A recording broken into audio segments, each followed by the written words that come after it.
அன்பான பத்திரிகை சகோதரர்கள் என்னுடைய வணக்கம். நேற்று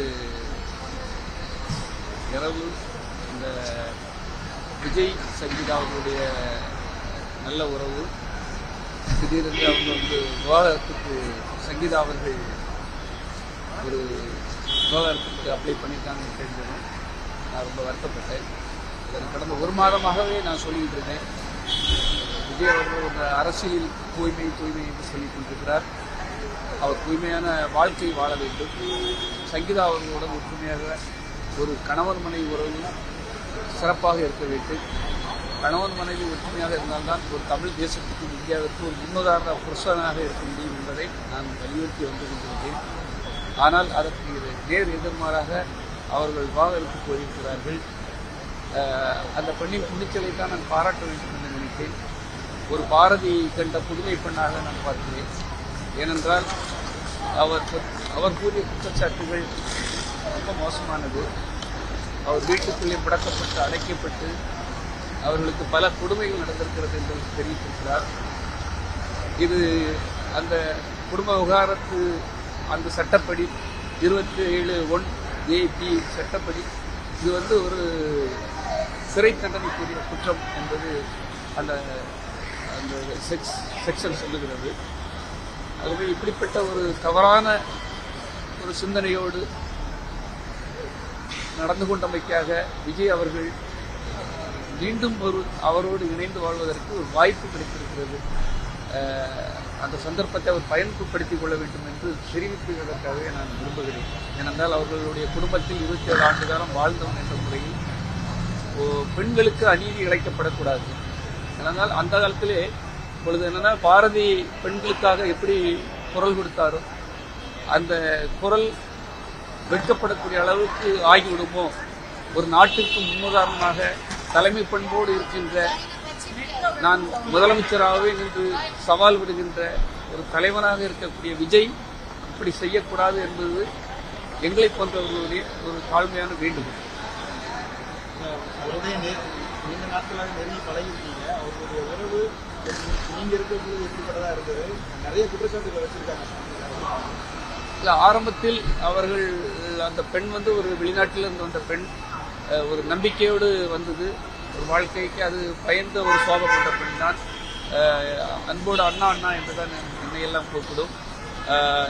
நன்றாக தான் இந்த உறவு சென்று கொண்டிருந்தது. இடையில் என்ன நடந்து கொண்டிருக்கிறது என்றே தெரியவில்லை. ஒரு குறிப்பிட்ட சங்கியின் சகடைகள் ஒரு சிலர் அவர்களோடு இணைந்த பிறகு அவருடைய வாழ்க்கையில் மிகப்பெரிய திருப்பங்கள், மிகப்பெரிய மாற்றங்கள். அவர் என்ன செய்கிறார் என்றே தெரியவில்லை. இதுதான் உண்மை. ஆனால் அந்த தெரியாதவர்கள் எங்க இருந்தாலும் எதையாவது சொல்லிட்டு இருக்கலாம். அவரு குறிப்பா சொல்ல போனா அவங்க அம்மா அப்பாவுக்கு ஒரு விசுவாசம் இல்லை. உங்க அம்மா அப்பாவுடைய கல்யாணம் எப்ப நடந்தது? கல்யாண நாள் 60ஆம் கல்யாணம் நடத்துறாங்க. அனாதையாக அந்த கல்யாண நாளை நடத்துகிறார்கள். உன்னுடைய ரசிகர்களுக்கு நீ உண்மையாக இல்லை. 42 பேர் இறந்த பிறகு யார் என்ன வேணாலும் சொல்லட்டும், போட்டுட்டு ஓடுறது எவ்வளவு பெரிய ஒரு பின்னடைவு, எவ்வளவு பெரிய வேகமாக ஓடுகிறார். போலீஸ் சொன்னாங்க, அவங்க யார் வேணா சொல்லட்டும், நான் நிற்பேன் என்று நின்றிருக்க வேண்டும். ஏனென்றால் உன்னுடைய ரசிகர்கள், உன்னுடைய தொண்டர்கள் அங்க வந்த இடம். அவர்களுக்கும் உண்மையாக இல்லை, பெற்ற தாய் தந்தைக்கு உண்மையாக இல்லை, மக்களுக்கு உண்மையாக இல்லை, உன்னை நம்பி படம் எடுத்த தயாரிப்பாளர்களுக்கு உண்மையாக இல்லை.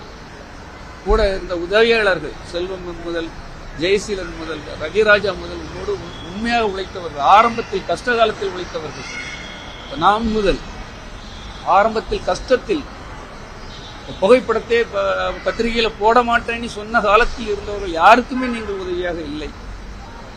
இந்த உண்மைகளை இனியாவது புரிந்து கொள்ள வேண்டும். வாழ்க்கை தான் மட்டும்தான், எனக்கு மட்டும்தான், என்னை யாரும் எதுவும் செய்திட முடியாது. ஆணவ போதை காலம் ஒன்று பார்த்துக் கொண்டிருக்கிறது. அதன் கடமையை, அதன் கர்மாவை கரெக்டாக அது செய்யும் என்பதை மட்டும் புரிந்து கொள்ளுங்கள். திரு விஜய் அவர்களே, எந்த உச்சத்துக்கு போனாலும் உச்சத்திலிருந்து திரும்ப வந்துதான் ஆக வேண்டும். இதை நான் ஒரு பெண் இனத்திற்காக எல்லோரும் போராடுகிறார்கள். ஒரு பெண் மனம் வெளியே வந்ததே பெரிய விஷயம். வெளியே வந்து அவங்க மன குமரலி சொல்லியிருக்காங்க. அந்த வீட்டுக்குள்ளே இன்னொரு நடிகை இருந்திருக்கிறாங்கன்னு சொல்லியிருக்காங்க. அப்ப அவங்க எவ்வளவு வேதனைப்பட்டிருப்பார்கள்.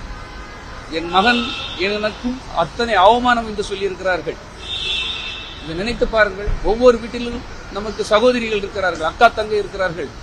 திருப்பாச்சி படத்தில் மட்டும் நீங்கள் தங்கைக்காக போராடினால் போதாது, படங்களில் மட்டும் பெண்களுக்கு ஆதரவாக பேசினால் போதாது, படத்தில் காதலுக்கு மரியாதை செய்தால் போதாது, வாழ்க்கையில் நீங்கள் காதலுக்கு மரியாதை செய்ய வேண்டும், வாழ்க்கையில் மனைவிக்கு மரியாதை செய்ய வேண்டும். இதை ஒவ்வொருவரும் கேட்கக்கூடிய கடமை இருக்கிறது எங்களுக்கு.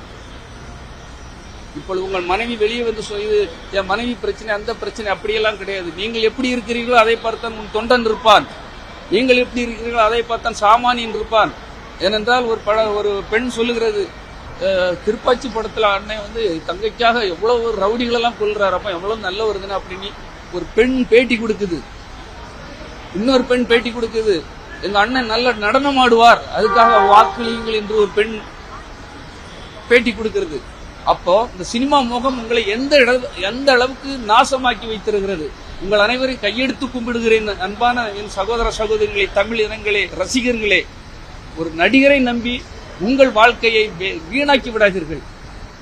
அரசியல் அது இது என்று ஆசை காட்டுவார்கள், நரம்பு புடைக்க பேசுவார்கள், கத்தி பேசுவார்கள், சிஎம் சார்பார்கள். சிஎம் அங்கிள்ளி எவ்வளவு ஒரு முதலமைச்சர், அதாவது வாக்களித்து மக்களால் வாக்களித்து அங்கீகரிக்கப்பட்ட ஒரு முதலமைச்சரை எவ்வளவு அவமானமாக பேசுகிறீர்கள். நீங்கள் இதையெல்லாம் விட வேண்டும்.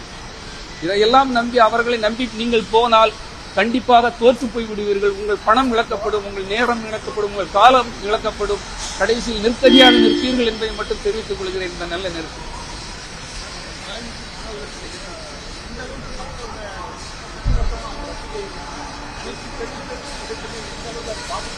பெண்களுக்கு பாதிக்குது சார். அதனாலதான் சொல்றேன், பெண்கள் இனத்தை பாதுகாக்க வேண்டும், பெண்கள் உரிமைக்காக போராட வேண்டும். எத்தனை தலைவர்கள் வந்தாலும் சரி, ஒரு விஜய் மாதிரி உள்ளவங்களே அந்த பெண்களுக்கு முக்கியத்துவம் கொடுக்கவில்லை என்றால், பெண்களுக்கு மரியாதை கொடுக்கவில்லை என்றால், அது எவ்வளவு பெரிய அவமானம் என்று நினைத்து பாருங்கள், எவ்வளவு பெரிய பின்னடைவு என்று நினைத்து பாருங்கள்.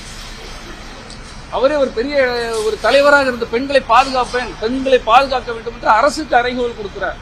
ஆனால் அவர் வாழ்க்கையில் அதை சரியாக நடந்து கொண்டிருக்கிறாரா, அந்த பெண் எப்படி கொடுமைப்படுத்தப்பட்டிருக்கிறார் என்று அந்த பெண் வெளியே வந்து பேசுது.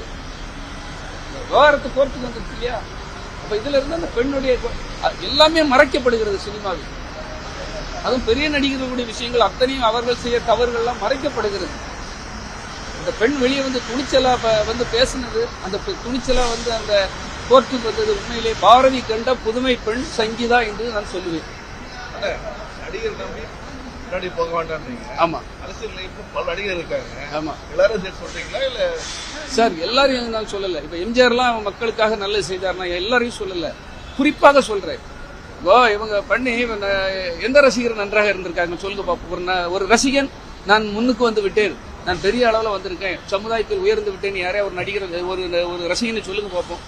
அவருடைய இப்போ ஒரு சமீபத்தில் ஒரு ஆட்டோ ஓட்டிக்கிட்டு இருந்தவருடைய மனைவி கொடுத்த பேட்டி, 3 மாநாடுக்கு என் புருஷன் போனான், கந்து வெட்டிக்கு கடனை வாங்கிட்டு போனான், ஆட்டோ வெட்டி கடை ஆட்டோவை தூக்கிட்டு போயிட்டான் பைனான்ஸ்காரன். நீ புருஷன் எங்க போனான்னு தெரியல, 2 பிள்ளைகளை படிக்க வைக்காம கஷ்டப்படுத்துறான்னு பேட்டி கொடுக்குறாங்க. இந்த நிலைமை பல ரசிகர்களுக்கு இருக்கு. அதனாலதான் உங்கள் வாழ்க்கை உங்கள் கையில். நீங்க உங்க வாழ்க்கையை நீங்க வேஸ்ட் பண்ணிடாதீங்க. உங்களுக்கு குடும்பம் முக்கியம், உங்க குழந்தைகள் முக்கியம், உங்க அப்பா அம்மா முக்கியம். அதனால் உங்கள் உழைப்பை உங்களை நம்பி நீங்கள் வாழ்க்கைங்களுக்கு. ஒரு நடிகன் வந்து படத்துல 50 பேர் அடிக்கலாம், படத்துல நல்லவங்க மாதிரி நடிக்கலாம், ஆனால் நிஜ வாழ்க்கையில் அப்படி அல்ல. ஏன்னா அவருக்கு அரசியலுக்காக சம்பந்தம் இல்லாம இருந்தா 8 கோடி மக்களும் விஜய் திட்டினா 8 கோடி மக்களையும் திட்டுற மாதிரியா, விஜய் ஏதாவது சொன்னா 8 கோடி மக்கள் சொன்னாங்க. அப்போ நீங்க 8 கோடி மக்கள் உங்களுடைய மக்கள்னு சொல்றீங்க இல்லையா? நீங்க சம்பாத்தியம் பண்ண பணத்தை மூலம் மக்களுக்கு கொடுங்க, மக்களுக்கு உதவி பண்ணுங்க, பெண்களுக்கு உதவி பண்ணுங்க, ஏழை இளைஞர்களுக்கு உதவி பண்ணுங்க, உன் ஏழை ரசிகர்களுக்கு உதவி பண்ணுங்க. ஏதாவது பண்றாரா? நீங்க அதை செய்யுங்க சார். அதுக்கப்புறம் 8 கோடி மக்கள் விஜய் அப்படின்னு சொல்லுங்க. பேச்சு ஜாலத்துக்காக எதுவும் பேசக்கூடாது. யாராவது எழுதி கொடுக்கறத பேசுறதுனால நீங்க இந்த நாட்டை பிடிக்கிற கூடாது. ஏன்னா அவரோடு இருந்தவன் என்கிற முறையில் இந்த நாட்டுக்கு ஆபத்து ஏற்பட்டு விடக்கூடாது என்பதற்காக நான் இதை சொல்லுகிறேன். கண்டிப்பாக இது பாதிப்பை ஏற்படுத்த வேண்டும். இதற்கு ஒரு விடை கிடைக்க வேண்டும் சார். இதுக்கு மட்டும் இல்ல, பொதுவாகவே அவர் செய்த தவறுக்கு விடை கிடைக்க வேண்டும். பலர் பாதிக்கப்பட்டிருக்கிறார்.